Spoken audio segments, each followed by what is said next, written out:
Hi and welcome to Tabletop Gaming. My name is Charlie and I am a Harry Potter fan. I can't help it, I grew up with it. I was the obsessed kid who was desperate for their Hogwarts letter when they turned 11 and was very disappointed not to receive it and had to go to standard secondary school instead. One thing that has always been on my mind when it comes to this is, why is there not an RPG for Harry Potter? This feels like a complete missed opportunity. I would have loved to have given a whole new sort of, I'm a Slytherin, so I would have totally created a Slytherin character with a whole sort of backstory and cool things going on. Like I'd have picked my wand, I might have even used my Pottermore wand, all of these cool things and it never came to fruition. Now, I'm not here to tell you that, this is happening, because wouldn't that be delightful, but certainly I'm not important enough to break that kind of news. However, I do have that sort of itch where I know that this sort of thing would be great. Why doesn't it exist? And so I've, over the years, come up with some alternatives. Those alternatives mean that as well you don't need to engage with the Harry Potter universe if you would prefer not to, but you get to jump into your own Harry Potter universe that either you create or you try and get your friend to create for you so you can play as one of the characters. I have 3 alternative RPGs that might be useful for you to create your own world, or prompts that will settle a little bit into that feeling, scratch that itch and mean that you get to play a little bit of Harry Potter without playing Harry Potter. First up, we'll go with the one that I believe is the closest to achieving Hogwarts greatness, which is Kids on Brooms. Kids on Brooms is a exciting RPG that uses the Kids on Bikes system, which if you'd have said that to me a year ago, I'd have been like, yeah, cool, but what's that? It basically uses things like grit and flight in order to make your rolls, and those rolls are determined, so how good you are on those rolls are determined by which of the dice you put on them. So you have your normal set of dice that you would use for role-playing, and each of those will be put onto one of those skills, and that is how many you have. So you can only have a maximum of a D8, a D12, a D20 in that. So if you're sat there with like a D6, you know you're gonna struggle to meet the requirements. It's a really clever, quite quick system as well, and it has been used incredibly effectively in what I would consider like a Harry Potter-esque actual play. It is called Misfits and Magic. It is by Bria Iyengar as GM. It is stunningly good. It is so much fun. It is so funny to watch, and it really shows how quick this system is. You also get things like adversary tokens, but whilst a whole new system is in place, the important part, let's be honest, is the magic, right?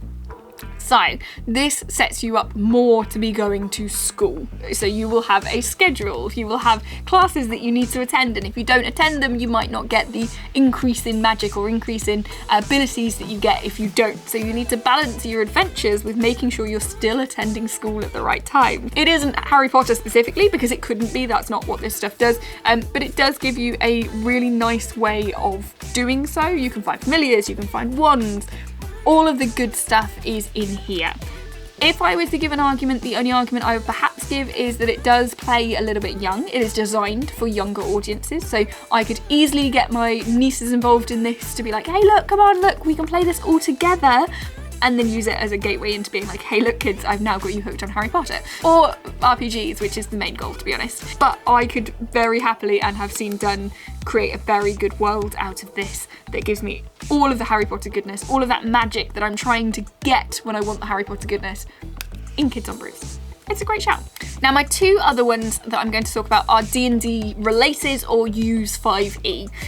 Obviously it is one of the most used systems. I think it is the most used system at the moment. And so adapting your existing knowledge into a new playthrough is delightful. The first one's a little odd. This is Adventures in Academia, right? So this is a Steam-forged Kickstarter that it was a very, very short Kickstarter. It funded absolutely fine, but I don't think it got the attention that it kind of deserved, because I think it's really cool. Now, Steam-forged you will know because they are sponsors of Tabletop Gaming Live. Look at how I segued that so nicely. That's in September, by the way. You should definitely go check that out, and I will put links in the description so that you can come meet us in person. Come play some cool games. See some cool exhibitors. Where Steamforged are sponsors. It's in Manchester, you're gonna love it, make sure you check it out. But if you don't know them from that, you might then know them from other things, such as their Animal Adventures. Now, their Animal Adventures are designed to demystify RPGs, and a lot of the things that are actually, if you think about it, Epic Adventures is also a demystification of RPGs. This is nice and scary, but we'll give you a box that makes it straightforward and it makes things easier. and it does. Now the benefit of Animal Adventures was you had sort of everything you needed in a box, but you also had these phenomenal miniatures that were just adorable, and a couple of sort of jump starts, so things you can do, adventures that you can play. Now this was predominantly for the miniatures, this Kickstarter that went ahead, but in a world set that it's gonna be super cool. It's one of those where they're adorable, they're the most amazing, but they're designed for using in a magic school.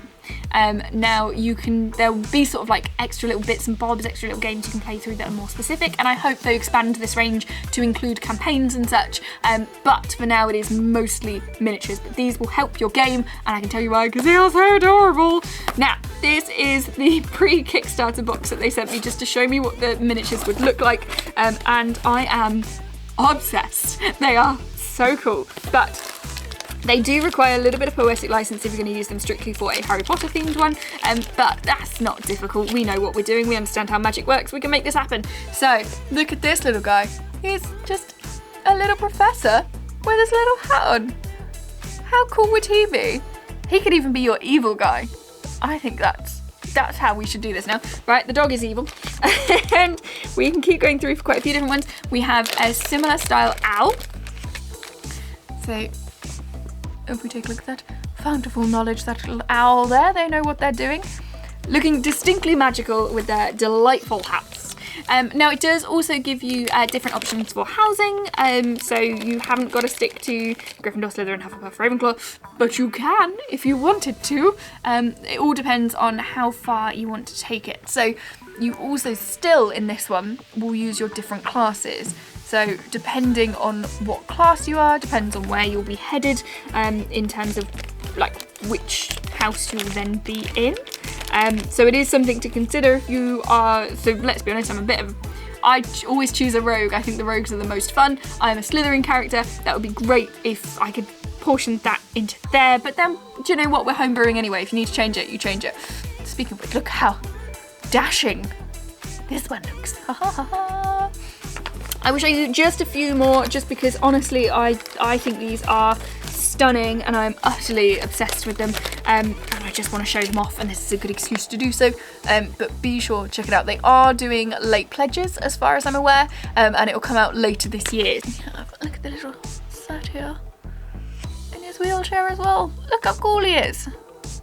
I do feel like this offers you quite a lot. This is something that is a prompt maybe rather than a framework.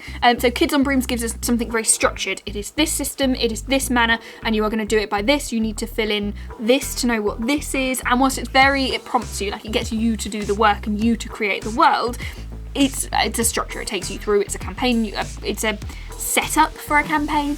This is more, these are cool miniatures, here are cool ways that you can dictate it, and go. But sometimes, you know what, that's cool. Also, I should probably do the disclaimer on those, that they are obviously, as I said, pre-Kickstarter editions. They may look different by the time they reach you if you are a backer of them. These are sort of pre-versions of them, so changes may occur. And finally, whilst I feel like I could go on a lot about ways to bring the Harry Potter coolness into an RPG, I kind of need to go with the basics, and to give you an idea, really specifically, we'll go with just one more, and that one more is going to be Strixhaven. Now, this is not a Harry Potter tie-in. This is a Magic the Gathering tie-in for Magic the Gathering's World of Strixhaven on the plane of something. However, it gives a lot of sort of vibes of Harry Potter, but at college age. So Kids on Brooms very much set secondary school. You are the years that they are there for Harry Potter. This is then like Harry Potter University. So you're already attracting a different crowd, whereas I said the earlier one, it would be great to play with my nieces. This one I could jump into a regular campaign with my lot and not have to sort of preface it or make a specific campaign that aged it a little bit, if that makes sense. Now, it is different, and it is a different way that magic works, because magic works on the D&D system, and not on whatever system you make up, or the system that we're familiar with from the Harry Potter worlds, but it is a way of doing things. It's going to give you information on what sort of things you can learn, how you can learn them, what's going to happen next. You get this sort of Harry Potter gone grown up vibe, maybe? to give you a little bit more information. Now, oddly, out of the three, I think this is the furthest away, perhaps, but it's that sort of going to school and learning magic. It's that fun of learning magic and the perils that come along with being around lots of magical people, and the big bad evil guys that show up all the time. And let's be honest, no one writes a D&D book better than D&D, so it's an option.